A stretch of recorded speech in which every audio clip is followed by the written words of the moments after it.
नहमदुहु व नसल्ली अला रसूलिल करीम अम्मा बाद फ़ौज़ बिल्लाहि मिनश शैतानिर रजीम बिस्मिल्लाहिर्रहमानिर्रहीम। सामीन, हमने पिछली वीडियो के दौरान तहफ़्फ़ुज़ नामों से सहाबा वाले बैत बिल के रेफरेंस से जो अहले तशय्युअ हज़रात की तरफ से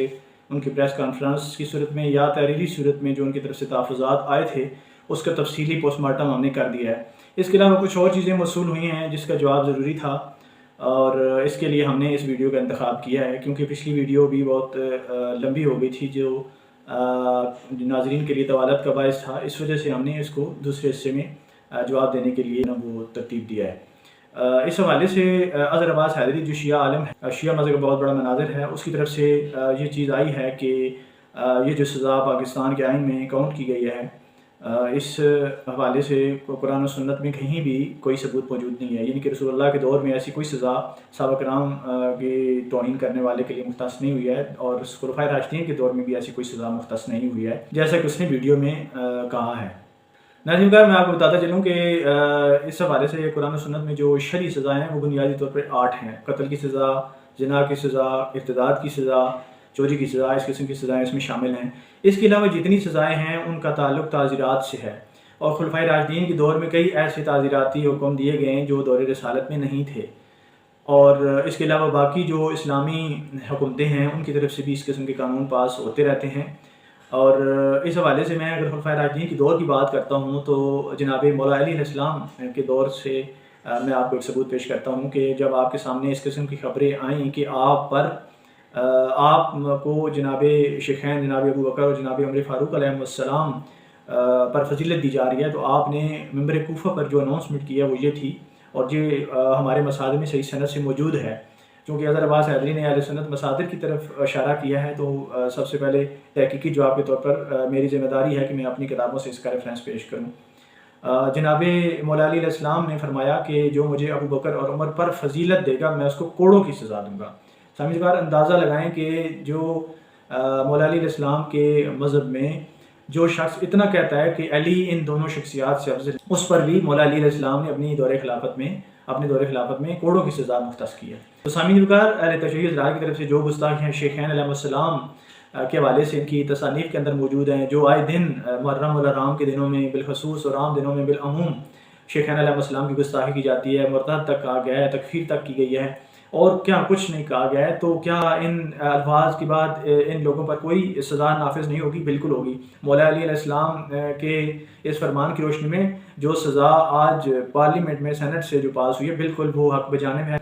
पाकिस्तान में पिछले सालों में जितनी कत्ल व गारत फ़िरक़ावारियत के नाम पर हुई है उसकी बुनियाद यही असहाबे रसूल की तौहीन थी जो अहले तशय्युअ हज़रात की तरफ से पहल हुई है और उसका रद्द अमल फिर सबके सामने है, वो FIR की सूरत में, कत्ल क़ताल की सूरत में, फितना फसाद की सूरत में। तो बुनियादी वजह असहाबे रसूल के नामूस पर जो हमला है उसकी वजह से ये सारा कुछ हुआ है। तो ये अकल और नकल के बिल्कुल ऐन मुताबिक है जो सज़ा मुख्तस की गई है। मैं आपको एक शराब के हवाले से रेफरेंस देता हूँ, खुद शिया किताबों में भी इसका हवाला मौजूद है कि जनाब रसूलुल्लाह की तरफ से जो शराबी की सज़ा थी वो 40 कोड़े थी, लेकिन खुलफाए राशिदीन के दौर में मौला अली अलैहिस्सलाम के बकौल 80 कोड़े कर दी गई है। तो जितना जुर्म ज़्यादा फैलेगा, जितना जो गुस्ताखियाँ जो ज़्यादा होंगी, तो उस हवाले से कानून सख्त होगा। ये चीज़ हमें मौला अली अलैहिस्सलाम के फरमान से जो है ना साबित होती है। अज़हर अब्बास हैदरी को चाहिए था कि पहले अपने अहले तशय्युअ उलमा जो उनके मुफ्तियान हैं, मुज्तहिदीन हैं, उनकी तरफ से रुजू करता।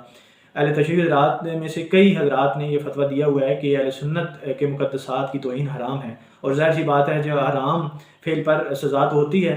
तो पहले तो ये शिया उलमा से अज़हर अब्बास हैदरी को पूछना चाहिए था कि जब कुरान और सुन्नत में इसकी किस्म की सज़ा नहीं है और मत का फतवा नहीं है तो आपने क्यों दिया? अहले तशय्युअ हज़रात की तरफ से बिल्कुल ये फतवाजात मौजूद हैं और इसका रेफरेंस भी आपको स्क्रीन पर नज़र आ रहे हैं। उलमा का अब देखता हूँ प्रेस कॉन्फ्रेंस करते हैं और शर्म करो, कुछ प्रेस कॉन्फ्रेंस ख़ामेनी के खिलाफ करो, बेगैरतो सिस्तानी के खिलाफ करो। तुम किस मुंह से तुम आके प्रेस कॉन्फ्रेंस करते हो कि सहा उस बिल क्या है? बिल आप लोगों ने देख लिया, ये फतवा देते थक नहीं जाते कि उनके मुक़द्दसात की तौहीन करना हराम है, तो इसी फतवे को तो ये लोग कानून बना रहे हैं, तो आपको क्यों तकलीफ है? आप ही के अब मैं इस्लामी जवाबात के हवाले से अज़हर अब्बास हैदरी का एक और दावा जो है उसको ला कर मैं उसका जवाब दूंगा। तो अज़हर अब्बास हैदरी को मैं मुखातब हूँ कि जनाब ये कुरान और सुन्नत में कहाँ ये सज़ा मुख्तस हुई है? अगर कुरान और सुन्नत में ये मुख्तस नहीं हुआ है और इसका ताज़ीरात से ताल्लुक़ है, तो सेनेट में जो बिल पास हुआ है उसका भी ताज़ीरात से ताल्लुक़ है, तो फिर उस पर इतराज़ कैसे आप कर रहे हैं? جبکہ آپ خود یہ کہتے ہیں کہ اہل بیت کی توہین کرنے والے کی سزا قتل ہے، تو وہ کیسے قتل ہے بھائی؟ قرآن و سنت میں تو اس کا کوئی ثبوت نہیں ہے، تو ظاہر سی بات ہے اس کا تعلق تعزیرات سے آپ کہیں گے، تو ہمارا جو بل ہے اس حوالے سے بھی ہم یہی کہیں گے بھائی اس کا قرآن و سنت کی جو شرعی سزائیں ہیں مشہور، ان سے ہرگز تعلق نہیں ہے، بلکہ اس کا تعزیرات سے تعلق ہے، اور اس فتنہ فساد کو روکنے کی وجہ سے یہ سزا مختص کی گئی ہے۔ تو الزامی جواب کے طور پر میں کچھ چیزیں آپ کے سامنے رکھتا ہوں، تو اس حوالے سے میں کچھ ثبوت بھی اہل تشیع و مصادر سے پیش کرتا ہوں کہ ایسی کوئی سزا رسول اللہ صلی اللہ علیہ وسلم نے اہل بیت کی توہین کرنے والے پر نافذ نہیں کی ہے۔ میرے سامنے شیخ توسی کی امالی ہے، جلد دوم ہے، اور اس کا صفحہ نمبر 251 ہے۔ اس کے اندر عبداللہ بن علقمہ ایک شخص ہے جس کی طرف سے جناب مولا علیہ السلام کی توہین کی جاتی تھی، لیکن رسول اللہ صلی اللہ علیہ وسلم نے اس کے لیے کوئی سزا مختص نہیں کی ہے، ٹھیک ہے۔ یہ اہل تشیع و مصادر کی روایت ہے۔ یہ حضرت عباس حیدری صاحب کے لیے پھکی ہے جو کہتے ہیں اہل بیت کی گستاخی کرنے والے کی سزا قتل ہے۔ کہاں قتل ہے؟ خود رسول اللہ صلی اللہ علیہ وسلم نے کوئی ایسا قانون نافذ نہیں کیا۔ اس کے علاوہ خود حضرت عباس حیدری سے میں سوال کرتا ہوں کہ جناب مولا علی علیہ السلام نے قصاص مانگنے والوں سے جو جنگ کی ہے اس کا ثبوت قرآن و سنت میں کہاں ہے؟ کیا رسول اللہ نے کبھی قصاص مانگنے والوں سے جنگ کی ہے؟ تو ظاہر سی بات ہے حضرت عباس حیدری صاحب اس کی تعویلات ہی کریں گے، ان کے پاس اس کے جواز کے لیے کوئی قرآن و سنت سے کوئی ثبوت نہیں ہے کہ قصاص مانگنے والوں سے کبھی رسول اللہ نے جنگ کی ہو۔ اس کے علاوہ خود شیعہ مذہب کا یہ اعتقاد ہے کہ مولا علی علیہ السلام کو گالیاں دی جاتی تھیں، ان کی توہین کی جاتی تھی، تو کیا حضرت عباس حیدری اور جملہ اہل تشیع ہمیں یہ بتا سکتے ہیں کہ کبھی مولا علی علیہ السلام نے، جو ان کے معصوم امام ہیں، جو نبوت سے بھی زیادہ درجے کے قانون نافذ کرنے کے حوالے سے ان کی حیثیت ہے، تو کیا انہوں نے کبھی یہ قانون نافذ کیا؟ کیا کبھی انہوں نے اپنے آپ کو گالیاں دینے والوں کو کی سزا قتل یا اس قسم کی کوئی سزا نافذ کی ہے؟ ہرگز نہیں، کوئی ایسا ثبوت ملتا ہی نہیں ہے۔ اس کے علاوہ جناب بی بی فاطمہ سلام اللہ علیہا کی طرف سے جو الفاظ اہل تشیع و مصادر میں موجود ہیں جو مولا علی علیہ السلام کو کہے گئے ہیں، وہ میں بیان بھی نہیں کر سکتا، صرف اسکرین آپ کے سامنے دکھا رہا ہوں، وہ آپ پڑھ لیں، اس کا ترجمہ بھی آپ علماء سے کرا لیں، وہ کتنے خطرناک الفاظ ہیں۔ تو کیا یہاں کوئی حکم نافذ نہیں ہوگا؟ اسی طرح ایک اور شیعہ علماء اور حضرت عباس حیدری کو بالخصوص میں یہ جواب دوں گا کہ خود اہل تشیع و مصادر میں تقریباً 11 کے قریب، اس سے زیادہ بھی ہو سکتی ہیں، 11 کے قریب روایات کم و بیش ایسی ہیں جس میں جناب فاطمہ سلام اللہ علیہا کا جناب مولا علی علیہ السلام پر غضبناک ہونا ثابت ہے، اور اس کی زیادہ تر اسناد بالکل درست ہیں، اور